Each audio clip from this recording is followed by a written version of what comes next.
Well, welcome back. We're in Chapter 1, Section 6, Collecting Data. Now, this chapter has had a variety of topics, and some of them are kind of, let's say, not as intertwined as they may be in a later chapter, but this is all good information. And in fact, today's information is going to help you a lot with things that you'll have to deal with on the proficiency test for the state, as well as later chapters and information if you take statistics class or perhaps a probability class. I have a couple of definitions that we're going to start off with. The first definition, it's kind of a long one, I wrote it out for you here. It's sampling, because we're collecting data, we're collecting information, we're going to use sampling, a convenient way to gather data or information, data means information, so that predictions can be made about a population. Because if we can't talk to the entire population, and sometimes the entire population is way too many people, if we pick a sample, a sampling of that, a sample down here, definition, a small group that is used to represent a much larger population, we can kind of get an idea about certain things about that population, likes, dislikes, things that are going on. In fact, there are three characteristics of a good sample. It has to represent a larger population, it has to be selected at random, and it has to be large enough to provide accurate data. Okay, now, these three characteristics kind of make up whether or not your sample is going to be okay. For example, let's say that you wanted to find out how many people in the United States liked as their favorite basketball team the Lakers. Okay, so it says representative of a larger population. Okay, what if we went to France and we interviewed a bunch of people in France about this? Do you think that people living in France would represent the larger population of the U.S.? No, it doesn't make sense. All right, selected at random. All right, let's say that we're going to ask that same question about people that like the Los Angeles Lakers, and instead of just picking people throughout the country, we went to Los Angeles and we asked people on the street there and took a survey that way. Now, that wouldn't be good because it's not at random. The people that live in Los Angeles more than likely follow the Lakers. So there would be a much higher percentage that would say that that would be their favorite team. Is it large enough to provide accurate data? Now, by that I mean the sample. So if we only ask 2 or 3 people, do you like the Lakers? Is that going to be enough? Because the 2 or 3 people that we may talk to may all like it, they may all dislike the team. You need a bigger sampling to get an idea.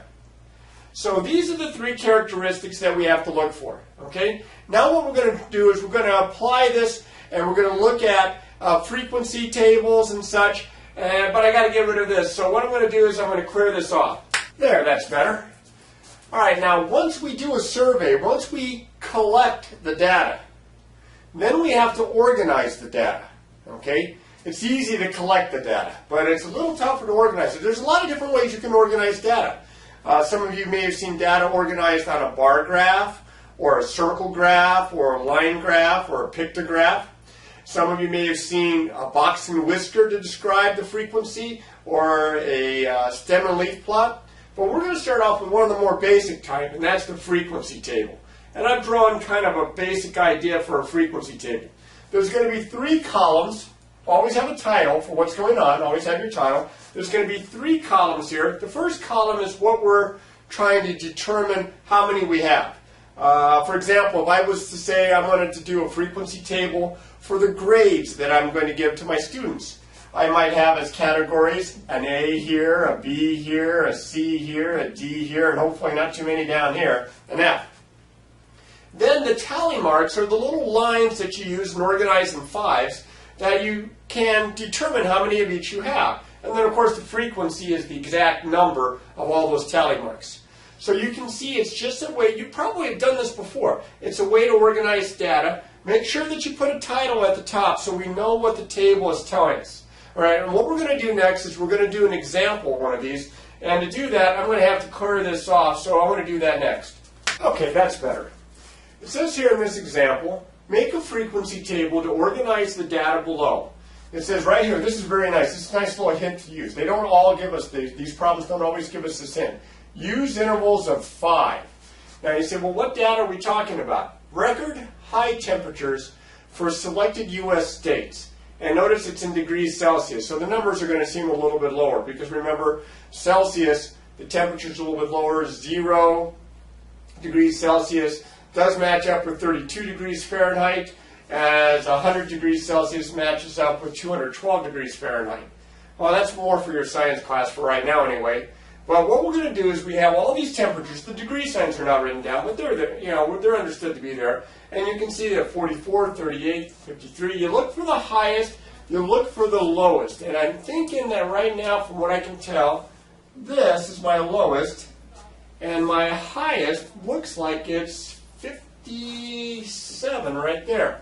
So if I'm going to put these in intervals of 5, considering I'm going from 38 up to as high as 57, I'll start with something along the lines of 35 to 39, 40 to 44, 45 to 49, 50 to 54, and then 55 to 59.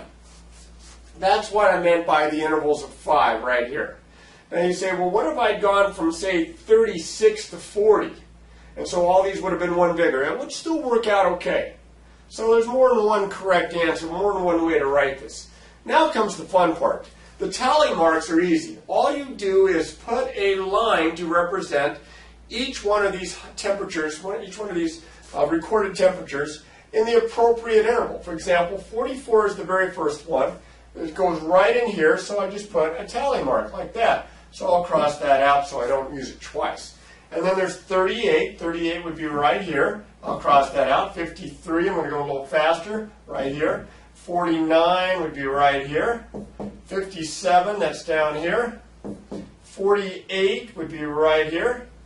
41 would be right here. And I go through all of these one at a time, being very careful not to skip one or do one twice. Notice here I have 5 now.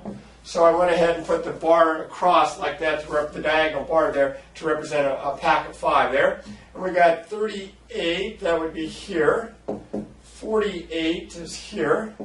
47 is here. Here's another 47, so another group of 5. Here's 48. Here's 49. 46, they're all in here for some reason. 46 again. Oh, 41 way over here, and 45, there we got it.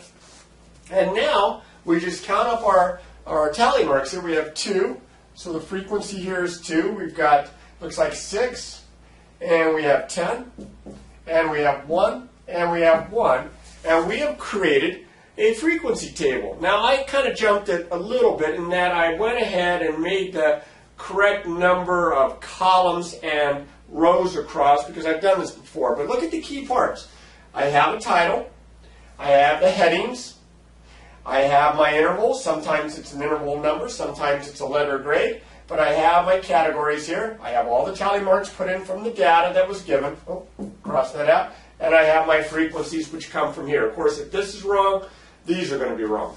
So you have to be really careful as you're working these kinds of problems out. But they're not difficult problems. I think you'll find that once you get a lot of information, a lot of data, that organizing it's going to make it much easier to understand. All right, I'm going to clean this off, and then I'm going to go back to another example here. There, that's better. Example. The owners of a bookstore specializing in travel books were looking for a new location. They counted the number of people who passed by the proposed location during one afternoon. And the frequency table here is going to show you all the information. So they collected some data as people were walking by, they checked their ages, and they were able to come up with a way to organize all that information. And as you can see, it's a pretty extensive looking chart. I freehanded it so you can see that the lines are a little wobbly, but hopefully you can read that this is the age, the tallies here, and the frequency for people passing the location. People under 13, teenagers, that would be 13 through 19, then people in their 20s, people in their 30s, and their 40s, and their 50s, and their 60s. And as you can see, they had 5 people travel that were under 13, 8 that were teenagers, 25 20-year-olds, 32 30-year-olds, 36 40-year-olds, 18 50-year-olds, and 11 60-year-olds. Now, I'm not exactly on those ages, but people in their 20s, 30s, 40s, and so on. Now the question that all this is supposed to show is whether or not this proposed location would be a good place to put this new bookstore. Remember that the bookstore is specialized in travel books. So you would want people interested to come into the bookstore that would be interested in travel. Well, is this a good location? All right, well, yeah, I think it would be. Because I think a lot of people in the 30s and 40s and 50s, which are some of the major subgroups here, are the ones that have a tendency to travel.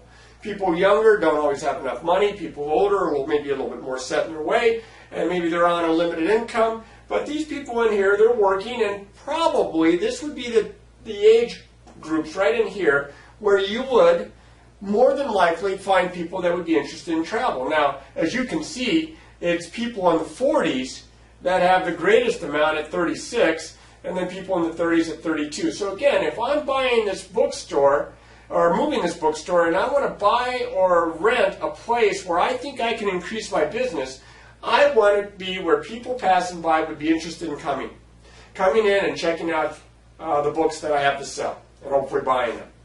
All right, now this is just one example, and I've only done a couple of examples of the frequency table, but there are others that are in the textbook. Now, hopefully you followed this. If you didn't, if I went too fast, go back, rewind, and watch some of this again to help you with the problems that are being assigned. Now, again, just like any other math, the only way you're going to get good at this is to practice, practice, practice.